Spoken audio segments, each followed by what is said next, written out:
differently. I'm built differently. I'm built differently. I'm built differently. I'm built.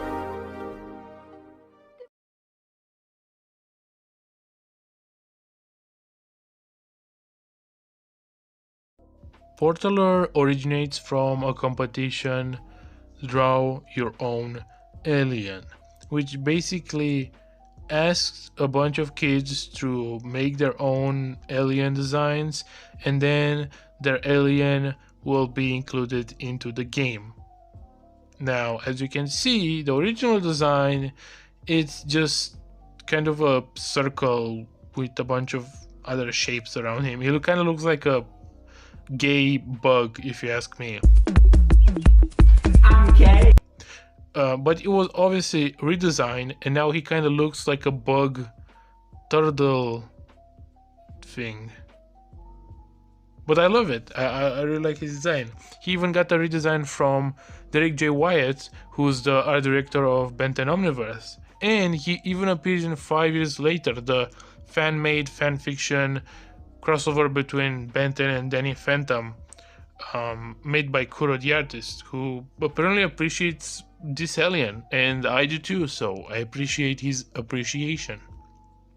When it comes to abilities, as you can see, he has a shell, which he uses to turn into a ball, kinda like Cannonball, and basically go around and bounce around and attack enemies. And he has this also ability to, teleport or create portals.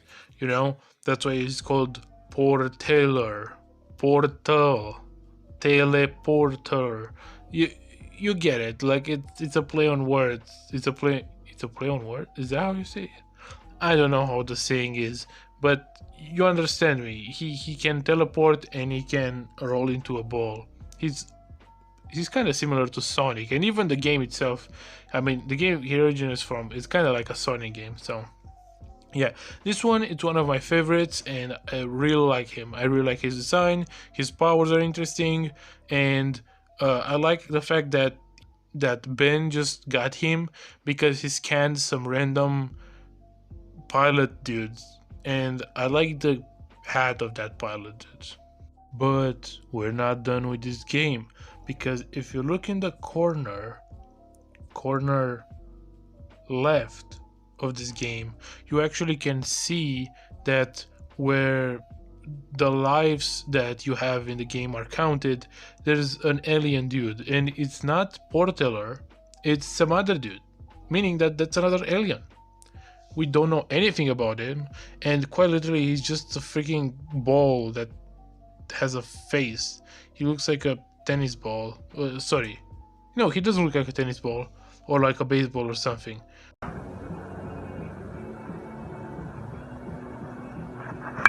And that's all we know about him, but he's technically another alien because he has an Omnitrix, he has a face, he has a shape, so there you go, another alien you didn't know about. The next transformation also originates from a video game. Do you remember in the game, I think it was Vilgax Attacks, when you have to fight Mr. Smoothie, but he's like kinda big and he's evil for some reason. I think there's even an episode in, I think Alien Force or Ultimate Alien, probably Alien Force, where Ben fights like Mr. Smoothie or something. That was weird. Anyway, in the DS version of Vilgax Attacks, you actually can play as Mr. Smoothie after you fight him using a code. And basically, your power is to throw juice or smoothie or whatever you call it at the enemies. From the same game actually comes... Come. I mean, I knew you would come, but you've come. I have come. A Vulpemancers transformation. You might ask, isn't that just wild mutt? Why is this impressive or an non-canon alien or crazy in any capacity? Well, actually this is not wild mutt. If you don't remember, in Alien Force Ben didn't actually have wild mutt, so this is just another Vulpemancers. He very much resembles one of those adult Vulpemancers we see, I think, in season 2 of the original series, or he kind of reminds me of those pink Vulpemancers, red Vulpemancers we see, I think, in Omniverse, but except obviously this one it's orange. So it's not technically Wildmud, but it's still a Vulpemancer, so it's kind of a new transformation, technically. I don't know how this works, if I'm being honest. Maybe they thought Wildmud would look like this, given the fact that Ben has grown up or something? I don't know. Now, the next two aliens are actually kind of weird because they have been in the show, but they're also non-canon transformations. What do I mean by that is that those guys aren't actually Ben 10 transformations or transformations in general. Those are just basically Lucy, which is Ben's cousin who can shapeshift into different forms and people and stuff. She basically transformed into those aliens, or came up with those two aliens, one of them being Unitar and the other being Slapstrike or something like that. Basically, Slapstrike, it's a big guy who has, as you can see, big hands. So his power is that he can slap very hard. It's Pepe's become kind of a symbol.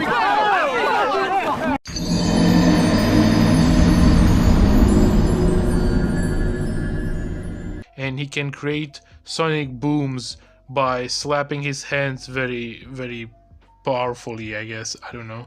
And Unitar, as you can see, he has a wheel and he can kind of run on this wheel.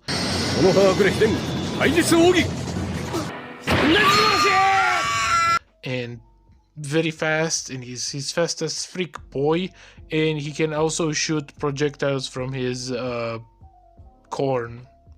Not corn, why did I say corn? From his horn. I'm sorry, I was thinking of unicorn, and instead of saying horn I said corn. Anyway, regardless, those guys are obviously non-canon. They're not even sort of non-canon. They just are in the show, but they're just like fictional characters within the show. But I thought it was fun mentioning them, as they very much look like a Ben 10 alien.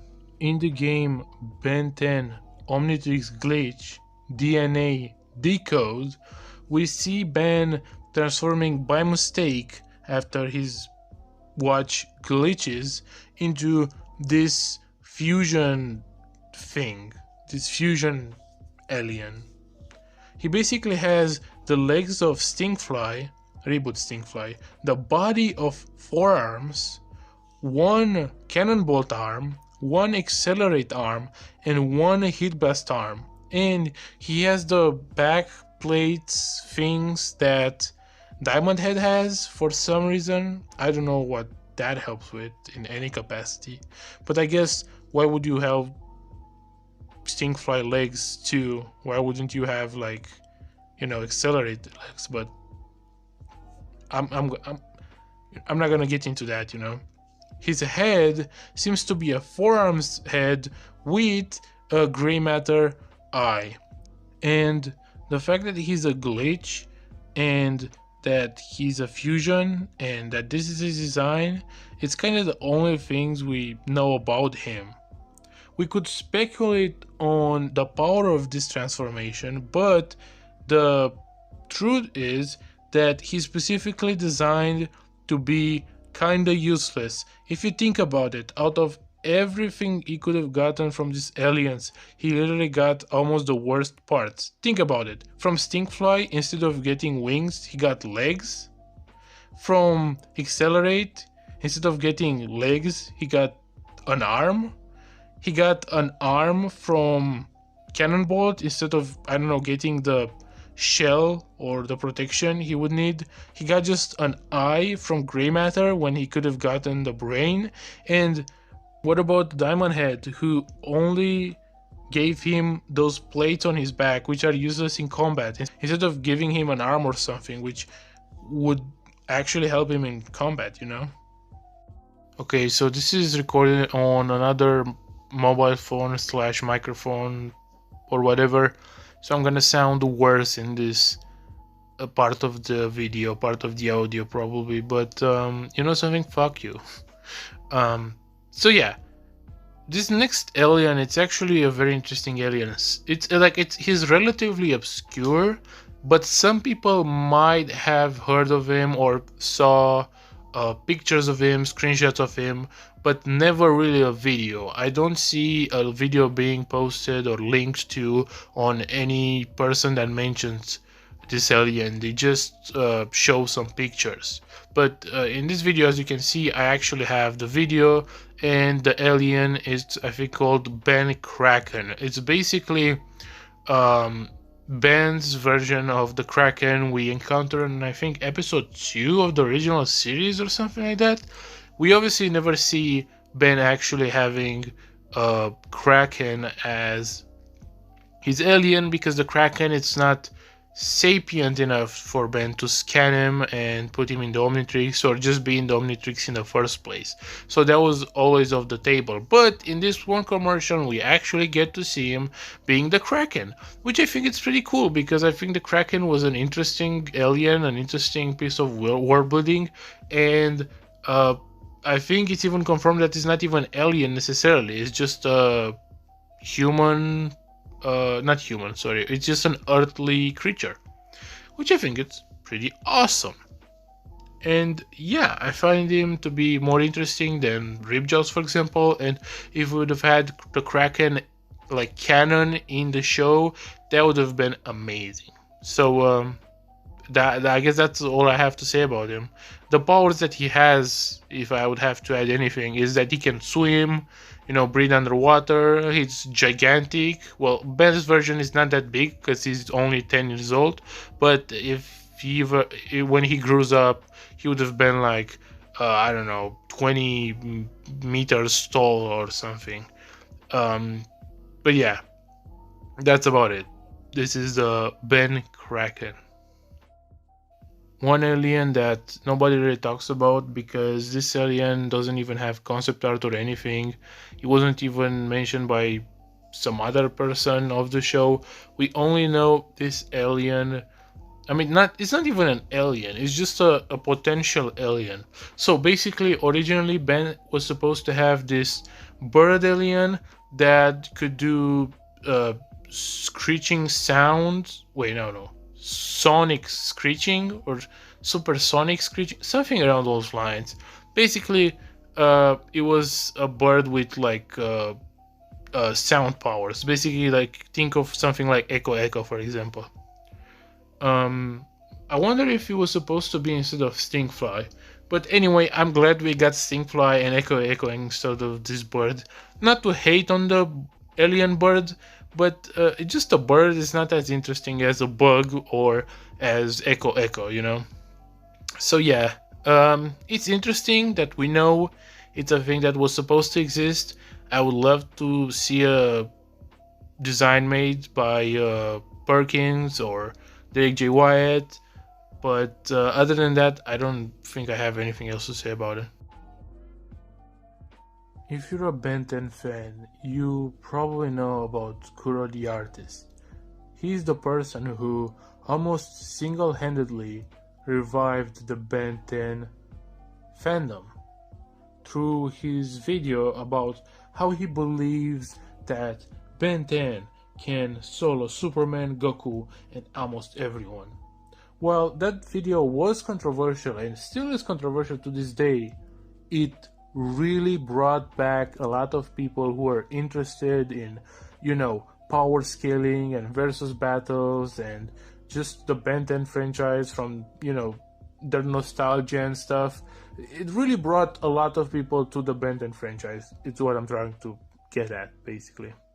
And since then, his YouTube channel has continued to make Ben 10 videos and continue to bring people in the fandom or bring people back in the fandom, you know? People who have watched this show back in like 2007 or 8 and remember it, so they decided, hey, I'm gonna watch it and I'm gonna be, you know, part of the fandom. For that, I think we should at least, I don't know, thank him. But perhaps the most important thing he has done that nobody ever thought about or acknowledged, it's the subject matter of this portion of the video. Because you might have asked yourself, why am I bringing up Kuro the Artist in this video? And it's because the fact that he made himself some non-canon aliens. And no, I'm not talking about 5 years later. That is not and probably will never be acknowledged by Cartoon Network, if we're being honest, you know? But he actually, if you look at his channel, I think his 4th most viewed video, it's about how he made a short when he was little, a Ben 10 short, and Cartoon Network actually put it on TV. You see, in this short, it's actually, you know, I'm not gonna explain it. It's very complicated. I don't understand it completely myself, so I'm just gonna put it into the description so you can watch it yourself and be like, what the hell is happening? But essentially, what you have to understand from this is that 2 aliens have come out from this short. They are made by Kuro, they're acknowledged by Cartoon Network, and they're technically official. They're just not canon. So technically, yeah, Kuro has made 2 aliens for Cartoon Network, in a way. So first of all, the cucumber alien, it's an obvious reference to VeggieTales. It's basically a blue VeggieTale and a blue cucumber, and even Kuro mentions that he's just an Easter egg, as he just briefly flashes on the screen in the short. So there's nothing too complex about him to say other than he's a blue pico. Now the other alien is actually a big antagonist of the short, because we find out, like, at first we don't really know what this is. We just think this is like some devil or something, some demon or whatever. But then we found out that this was an alien that was used by a dark version of Ben, which kind of means that Kuro predicted albedo in a way, and it's weird. Okay, don't think about it. But the thing is, this guy is just a ball that has horns and a goatee, and it's the devil, basically. A ball devil, devil ballville. I should stop. In terms of powers, you can see from the shorts that he can fly, he can shoot lasers, and even move pretty fast. And Kuro mentions that if he would have had to give him another power in these days, he would probably make him very bouncy and being able to engulf itself in fire, you know, making him a flaming bouncy ball, essentially. So yeah, those are the aliens that Kuro made, and they are technically official non-canon aliens. So yeah, go tell people about it. Kuro has made aliens for Cartoon Network when he was 11. Yay! Let's just move on.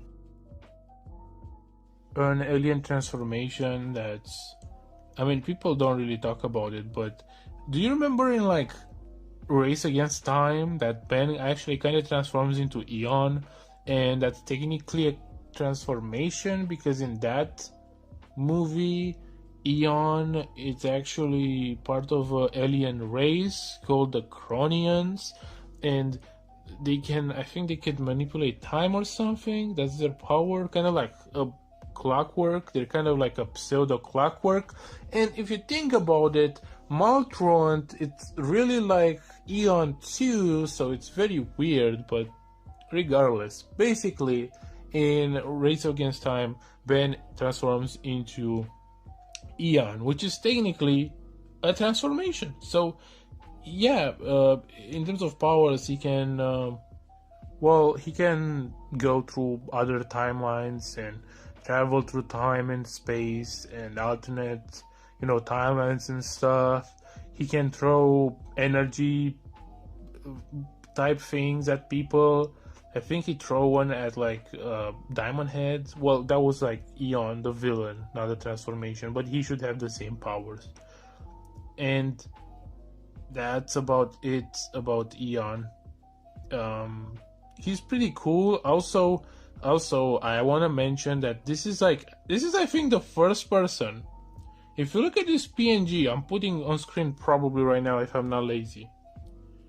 This Eon motherfrinker, this transformation is the first one who made the drip pose.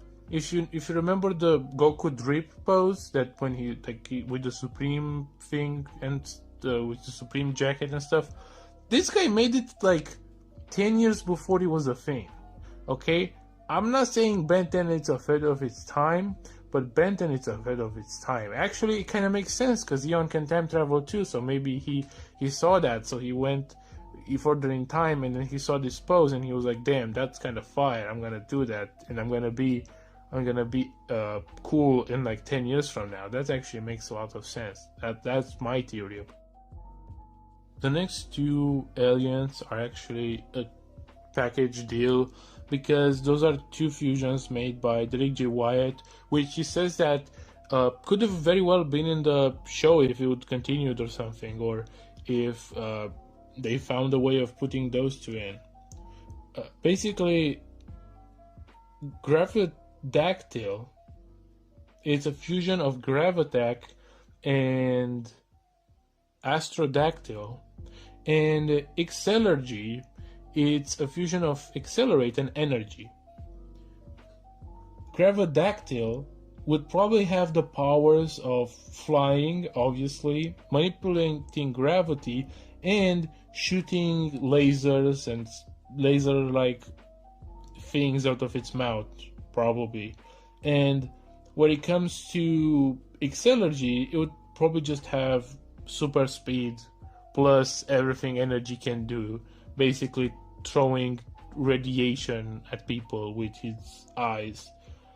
What would have been interesting is to see Excelergy but out of the energy costume, and just see like a very fast freaking shape of energy just coming at you like light speed and freaking killing you. That would have been funny. Which, I mean, I guess it's already a thing, because radiation moves at the speed of light, so he already throws things at the speed of light, so that doesn't really make sense anyway. So, but regardless, those actually look very cool. Especially the Gravitactyl one looks amazing, and I love Gravitac, so I'm a sucker for this fusion. The other one doesn't look as good, but it's also amazing, so just amazing designs and amazing fusions. The next alien, it's called by the fans Arano for some reason. I don't know why. Don't ask me. I don't even want to know. Basically, this guy actually appears in a magazine, and the only thing we have from him, it's some guy took a picture of him, and he was on a magazine, and he never appears in any show ever. But I really like his design. It's basically a red bird, and that's kind of about it. That's all we have about him. But I don't know, I like it. It's cool. It's pretty cool. But I guess what is more interesting is that we actually see another transformation that's exclusive to like a magazine thing, where we see Ben in one of those magazines, or at least someone took a picture of it, and we see Ben looking at this purple alien guy who I don't know what he's doing there, but basically Ben is looking at him into his hologram thing. And this is weird, because even though Ben, it's like, I think this is supposed to be Kid Ben, it's the hologram he has in Alien Force usually, so it doesn't really make sense. But regardless, this is another alien that's we don't know anything about him other than we know it exists. That we can confirm, you know? And I guess that's cool. Those two magazine type aliens are cool too. You know, they should be loved too, even though we don't really know anything about them. They deserve love from the Ben 10 community. And I guess to close this whole video and everything, the last alien I'm going to talk about, it's again one that we don't know a lot about other than it exists. It basically is a robot dude that has what I assume to be a bunch of rockets on him, and he's about to really shoot some people. I think it was photography. Someone took a picture of him on a Ben 10 Ultimate Alien event, and that's about it. That's all we know about him. He was there. Someone took a picture of him. He has Cartoon Network on him. He looks pretty cool. He gives me those like 3CPO vibes. He has a bunch of what I assume are lasers and rockets on him. So I would assume he will be able to beat Alien X. If anyone could please tweet or send this alien to any person that works on Ben 10 and ask them if this alien can beat Alien X, that would be very, very, very appreciated, because it would be so funny if this is confirmed to be like Ben's strongest alien and it can one-shot Alien X or something. I don't know, that would be hilarious. But yeah, that's about all we know.